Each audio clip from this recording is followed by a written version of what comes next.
చెన్నమనేని రమేష్ కు హైకోర్టులో చుక్కెదురైంది. దానికి సంబంధించిన బ్రేకింగ్ చూద్దాం. పౌరసత్వంపై కేసులో విచారణ తప్పుదోవ పట్టించినందుకు హైకోర్టు సీరియస్ అయింది. చెన్నమనేని రమేష్ పిటిషన్ ను కోర్టు డిస్మిస్ చేసింది. విచారణలో భాగంగా కోర్టుకు తప్పుడు సమాచారం ఇచ్చి ఫేక్ డాక్యుమెంట్లు సమర్పించారని తేలడంతో కోర్టు సీరియస్ అయింది. జర్మనీ పౌరుడుగానే ఎమ్మెల్యేగా గెలిచారని కోర్టు తెలిపింది. చెన్నమనేనికి 30 లక్షల జరిమానా విధించింది. ఆది శ్రీనివాస్ కు 25 లక్షలు, మరో 5 లక్షలు హైకోర్టు లీగల్ సర్వీస్ అథారిటీకి చెల్లించాలని ఆదేశించింది. ఈ చెల్లింపులన్నీ నెల రోజుల్లో పూర్తి చేయాలని ఆదేశించింది కోర్టు.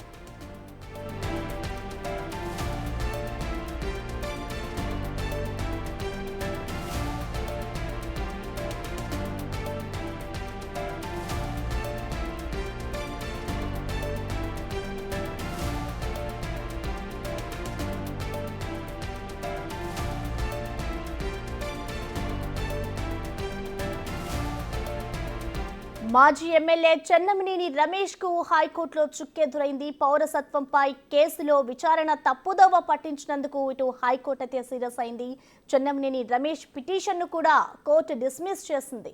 విచారణలో భాగంగా కోర్టుకు తప్పుడు సమాచారాన్ని ఇచ్చి ఫేక్ డాక్యుమెంట్ సృష్టించారని తేలడంతో ఇటు కోర్టు అయితే సీరియస్ అయింది. ఇక దీనికి సంబంధించిన కంప్లీట్ డీటెయిల్స్ ని మా ప్రతినిధి రానా అందిస్తారు. రానా,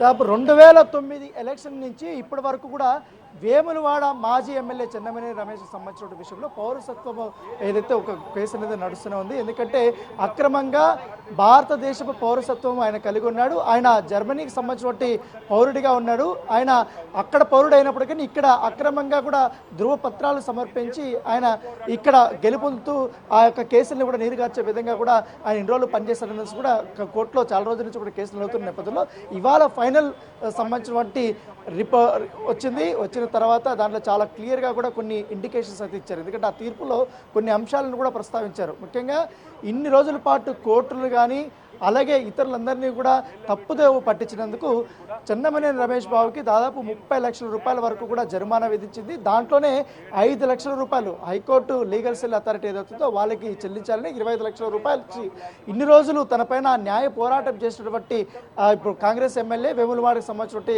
ఆది శ్రీనివాసరావుని ఇవాళ ఆయనకి చెల్లించాలని కూడా కోర్టు తీర్పిచ్చినటువంటి నేపథ్యం అయితే కనపడుతుంది. దీనిపైన ఆయన తన హర్షాన్ని వ్యక్తం చేశారు. ఎందుకంటే చాలా సుదీర్ఘంగా నా పైన అనేక కేసులు పెట్టినా కూడా నన్ను భయభ్రాంతులు చేసి నన్ను జైలుకు కూడా పంపించినప్పుడు కూడా నేను వాటికి ఎన్నిటికీ కూడా భయపడకుండా ఆయన చేసినటువంటి మోసాన్ని నియోజకవర్గం ప్రజలకు చేసినటువంటి ఈ యొక్క మోసాన్ని అంతా కూడా ప్రజలకు చెప్పాలి, న్యాయస్థానాలకు తెలియజేయాలనే ఉద్దేశంతో ఇన్నోళ్ళు నేను న్యాయ పోరాటం చేశాను. దాని తగ్గట్టుగా ఇవాళ నాకు న్యాయం జరిగిందనేసి కూడా ఆయన తన సంతోషాన్ని వ్యక్తం చేసినటువంటి నేపథ్యం అయితే కనపడుతుంది. దాంతోపాటు వేములవాడ నియోజకవర్గం ఇన్ని సంవత్సరాలుగా వెనకబడిపోవడానికి కారణం ఈయన పౌరసత్వం సంబంధించిన కేసు. ఎందుకంటే ఆయన ఎప్పుడు కోర్టుల చుట్టూ తిరుగుతున్నాడు కానీ ఏ రోజు ఇటు వేములవాడకు సంబంధించిన అభివృద్ధి పనుల్లో ఆయన పాలు పంచుకోలేదు. దాదాపు 10 సంవత్సరాల పాటు గత బీఆర్ఎస్ ప్రభుత్వం ఉన్నప్పటికి కూడా ఆయన కూడా ఎమ్మెల్యే ఉన్నప్పుడు కూడా ఏ రోజు అభివృద్ధికి సంబంధించిన కార్యక్రమాలు చేపట్టలేదు.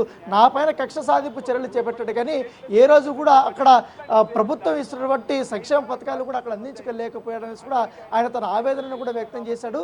సో ఓవరాల్గా చూసుకుంటే ఇన్ని సంవత్సరాలు ఎంతోమంది లాయర్లు కానీ వీళ్ళందరినీ కూడా పెట్టుకుని న్యాయ పోరాటం చేశాను. ఇటు హోంశాఖ దగ్గరికి వెళ్ళాను.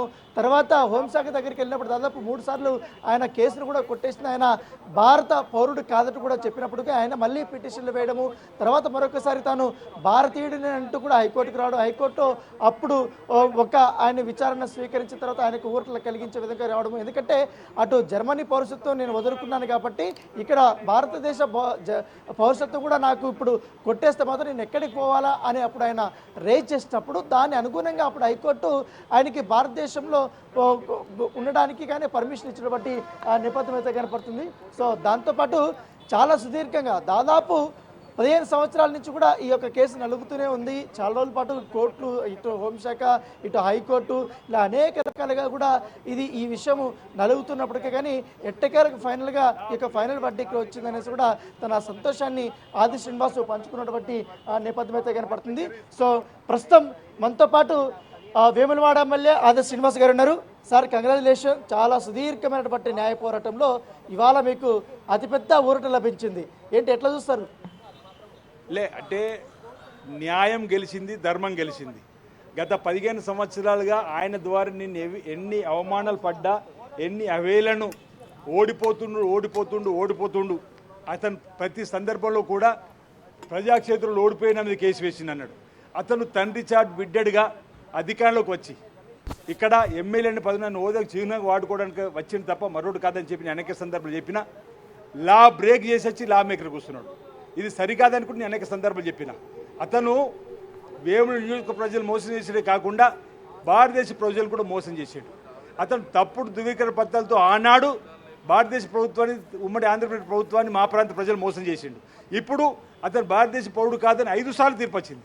2013 ఆగస్టు 31 ఒకసారి వచ్చింది, 2016 వచ్చింది, 17 వచ్చింది, 18లో 5 సార్లు అతను భారతదేశ పౌరుడు కాదన్నప్పుడు కూడా అతను నేను స్టేట్లెస్ అవుతున్నా, మీరు ఆల్రెడీ జర్మనీ పౌరసత్వం వదులుకున్నా, మీరు ఇండియన్ పౌరసత్వం తీసేస్తే ఎక్కడ బతకాలి, ఎలా బతకాలా అనేటువంటి ఓ హ్యూమినిటీ గ్రౌండ్లో వచ్చినటువంటి సందర్భంలో వచ్చినటువంటి స్టేను వెంకటేశ్వర క్రమంలో అతను జర్మనీ పాస్పోర్ట్ పైన 45 సార్లు ట్రావెల్ చేస్తున్నది చెప్పగలిగినాం.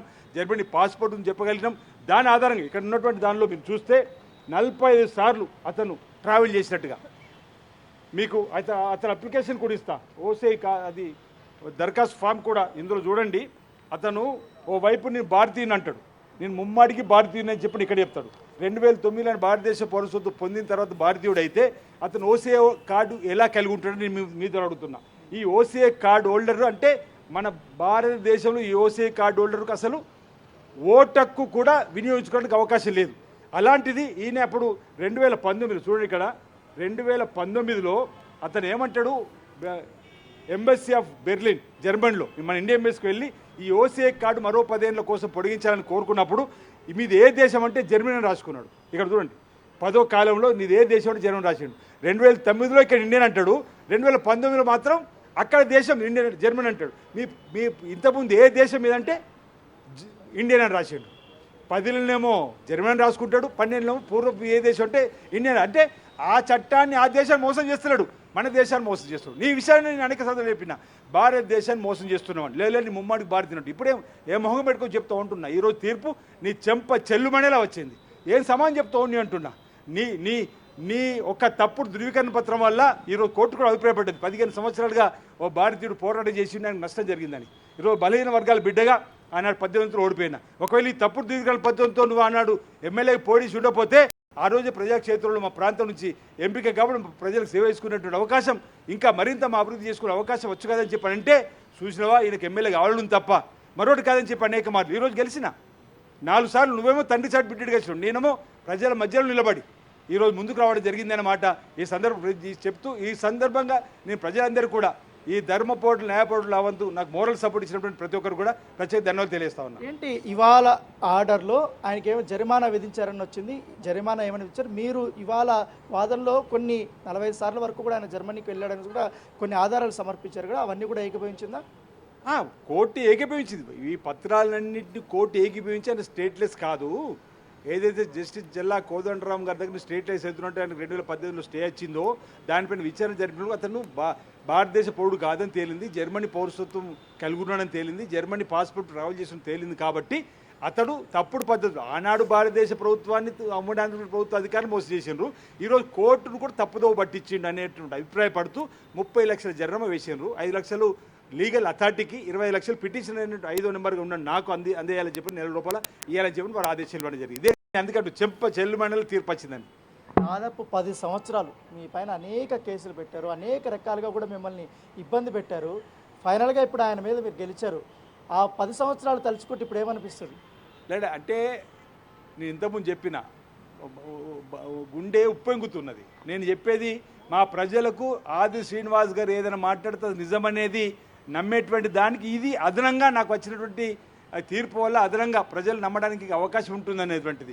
నేను చెప్పేది జనరల్గా ఏదైనా నిజమే మాట్లాడేటువంటి సందర్భంగా ప్రజలలో ముందుకు పోతున్న సందర్భం కాబట్టి ఈనాడు ఈ తీర్పు వల్ల నేను చేస్తున్న పోరాటంలో ఆది శ్రీనివాస్కి అన్యాయం జరిగిందనేది ప్రజలు భావిస్తారని చెప్పి నేను భావిస్తా ఉన్నా.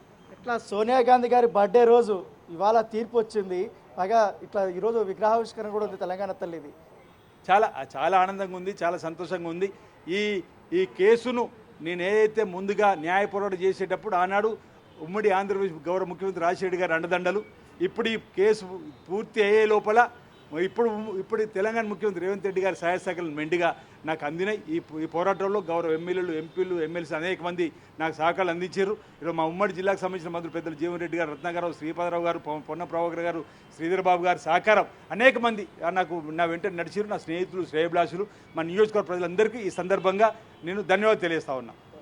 ఓకే, ఇది ఆది శ్రీనివాస్ గారు చెప్తున్నటువంటి నేపథ్యం కనపడుతుంది. ఎందుకంటే ఇన్ని సుదీర్ఘంగా కూడా అతని పైన న్యాయ పోరాటం చేస్తున్నప్పుడు ఎన్నో రకాలుగా నన్ను బెదిరించాడు. నేను అనేక రకాలుగా కూడా కేంద్ర హోంశాఖ దగ్గరికి వెళ్ళి అనేక ప్రూఫ్స్ కూడా నేను సబ్మిట్ చేశాను. సబ్మిట్ చేసిన తర్వాత వాళ్ళు కూడా అది మొత్తం ఇండియాకి సంబంధించిన పౌరసత్వం ఇది చెల్లదు, ఆయన జర్మన్ పౌరుడు ఆయన తీర్పు ఇచ్చినా కూడా కావాలని కోర్టులకు వెళ్ళి ఆయన తన ఎమ్మెల్యే పదవిని కాపాడుకోవడం కోసం ఇన్ని రోజు ప్రయత్నం చేశాడు. సో ఎట్టకేలకు ఇన్ని సంవత్సరాల తర్వాత పైగా సోనియా గాంధీ బర్త్డే రోజు నాకు ఈ తీర్పు రావడము, పైగా తెలంగాణ తల్లిని విగ్రహావిష్కరణ చేసే రోజు ఈరోజు సుదీర్ఘమైనటువంటి ఇది అద్భుతమైనటువంటి తీర్పు రావడం నాకు చాలా సంతోషంగా ఉందనేసి కూడా వేములవాడ ఎమ్మెల్యే ఆది శ్రీనివాస్ చెప్తున్నారు.